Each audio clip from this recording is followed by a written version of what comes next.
All right, excellent. So thank you for having me. I'm going to have a completely different topic than before, and that makes, of course, a conference like this very exciting. I will be talking about software development, and in specifically how AI is going to help boost to the next level. And I work for a company called Mendix, which is part of Siemens, fully owned by Siemens, and Siemens obviously is a large player in the manufacturing industry, and hence we have a lot of customers in the manufacturing industry that use our technology to build applications, because every organization has software, needs software, more tomorrow probably than today, and a lot of it you can probably buy or get a license to, but there's always those parts of technology, software technology, that you cannot buy because your specific operation is unique or very much different, or you want to differentiate on that particular part. So you want to build your own software stack or your own technology. And that is what we play into with Mendix. So we offer our customers a low-code application development environment. That's a long word, but it's basically a tool to build applications, software for your own good, really fast, relatively easy. And I'll talk about that. And specifically, how generative AI and AI in general is speeding up this whole movement. A lot more capabilities are coming to, the things we can do in our organizations using AI, and there's quite a bright future ahead of us. And it's not here every day today just yet.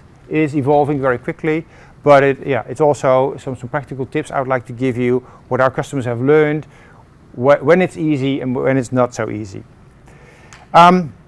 So AI is definitely reshaping how software is being developed. If you're in the software development space, you probably understand there's a lot of new technology coming to the software developer to be quicker, to be faster, and provide better quality. But AI and low code actually complement each other, right? It is a hand in hand, a hand in glove, and it really facilitates a new speed in software development. And I'm going to give a few use cases of other organizations that have embraced this and what they've been able to achieve. And the lessons learned, very pragmatically, as the introduction already said. I've been in the field for quite some time. I've seen the good and the bad, so I'm going to give you some lessons learned that maybe you can use to your advantage. So first and foremost, AI is everywhere. I'm sure I read about it every day, for the large part of the day as well. I'm sure you do the same. Of course, AI is not new. It's there for a long time. But very recently, we have been seeing a lot of adoption of generative AI specifically, where the AI is producing documents, answers, but also software code, right? And I'm going to talk about everything what's on the slide, so not just AI, but also machine learning, which is used predominantly by our manufacturing industries, that is basically, inspecting IoT devices, outputs, and making decisions on that. So AI is not new on us. Just a quick word on what it really is. It's predicting basically the next word or the next pixel or the next audio fragment based on statistics, right? It's a stochastic parrot, which is sometimes an analogy used. And they can also be wrong. The parrot can be wrong, so that's a good thing to know. But it is used on prediction, on learning. It has learned through going through the entire internet, basically, what a likely next word would be, and that's how it pretty much gives our answers. But that's not doing it justice. It's evolved. It's a lot more sophisticated these days, and we're approaching something which is called artificial general intelligence.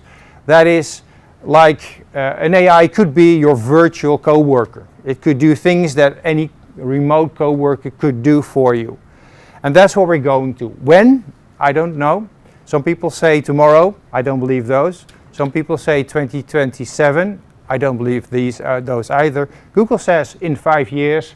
Maybe it's 5 to 10 years, but I think it will evolve slowly, and we will get to something which is really smart, like a virtual coworker.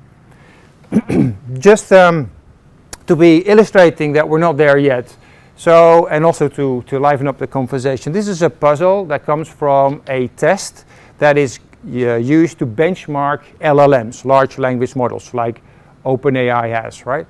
And it's testing how good they are in abstract reasoning. So I'd like to challenge you a little bit. I'm not going to spend too much time, but this is a puzzle that is given to this LLM for solving.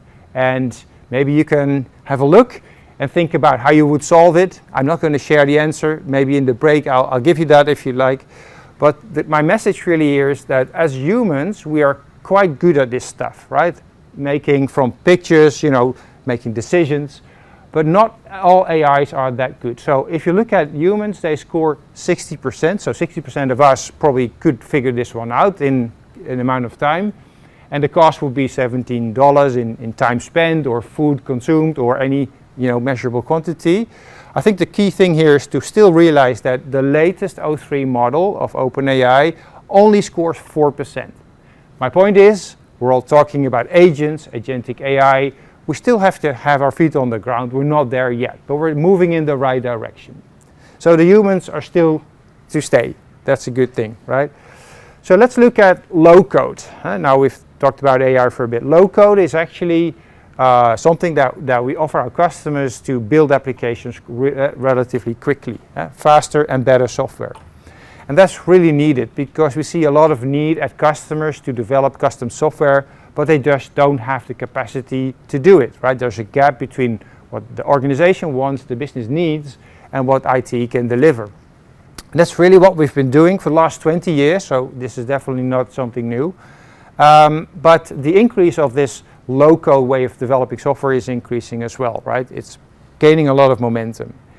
And what it really does, and we've heard the terms before, it's about automation and abstraction. It's making it simpler, because software development is not as easy as it may seem up front, right? Because coding is one part, but getting it into production, deploy it safe and secure, and test it is the next thing, right? So a lot of automation, a lot of abstraction is put in the platform that we offer so that you can focus on the easy bits and have software developed about 10 times faster. And our partners use it also to help our customers do this, right? And we focus a lot on the interaction of business and IT. So in my introduction it was said, the people part, and I think the people part is crucial to this. Software development is a people's business, with AI potentially, but it is people working together from the business side and the developer side together to build applications.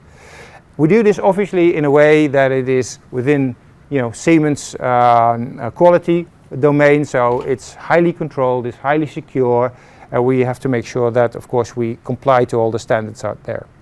And how it will look, it's a little bit like this. It's visual, meaning that you don't write code at all. You can just drag and drop basically things together, building blocks together to build sophisticated applications. So this is not for the easy applications, this is also for very sophisticated mission critical type applications. So you build data, logic and user front end and workflow and everything that's needed to build an application together, drag and drop style. And we make sure that we do this not only for the building, but everything that's needed, like running it, testing it, securing it, deploying it to cloud or on-premise or in the edge or on edge devices is all taken care of. Right? So it's the entire spectrum of things you need. And that's really what we've been doing. Now coming back to AI. So how is AI changing this? And I've taken the example of vibe coding. I'm not sure if you are familiar with the term. It's very popular in my domain, software engineering. But it's a new thing that is basically made possible with GenAI because the claim is that everybody that can speak a natural language, English, Dutch, German, can actually now program. They just say to the computer what it needs to do, what it needs to build, and it will be built. And those technologies are emerging. And that's really something we are also embracing. But there's more to it. Also, software is changing. Today, we build software very deterministic. We know exactly what it needs to do, and we build the steps out that it needs to take. This is changing with AI. We can actually now have an LLM, an AI, drive the logic of your application for when it makes sense. So instead of programming what it needs to do, you can have an LLM by prompts, by agents and tools that it can use, find out the logic that it needs to do in order to execute. So the dynamics of applications is also changing. And this poses new challenges, right? How do you guarantee that what it does is the right thing to do? Anyway, so it's pretty overwhelming, what AI is coming to us, what it can do, and that's really our thing for Mendix. This is overwhelming, and we want to abstract and automate this for you as an organization. So we make this simple again. So how we do that is by addressing the quality. This is again a prompt, on X, and somebody that was a vibe coder programmed something very nice, very quickly using a vibe coding tool.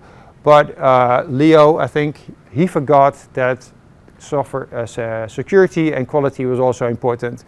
So in the process of publishing his end result, he included API keys, credit card details perhaps. Basically, he got hacked in a second. So this individual was using vibe coding tools but didn't know about the underlying foundations of software security. And that's what we aim for. So at Mendix, we build for our customers the building blocks they can use to build. We implement AI vibe coding in our technology to use, but we make sure that it is a low risk and safe environment to work in. And that's because the low-code building blocks are tested, are trusted by us, right? So we offer that benefit of the both. And we do this for the entire life cycle. So this is a bit of an eye chart, but these are all the aspects that we now start doing AI helped. So a developer is helped by AI for the entire software development cycle. So not just for the building part, but also for the portfolio part. Working with your business, what you need to build, how it needs to look, all that, all these activities are also helped by AI. And again, we hope to speed up development by another factor of 2 on top of the factor of 10 already. So it must be very quick then. Really what this looks like is if you're building your application, you have like a ChatGPT interface next to you. You basically say, this is what I need, or this is a SQL statement that I have, or this is an Excel file that I'd like to turn into an application, and it will do that for you. The good thing of low code is, I believe, that we also see a model as a result. Instead of code, we can actually see, as a developer, the model that we can fine tune and make adjustments to much easier than you would have to do with code. So it combines the ease of low code together with the efficiency of AI.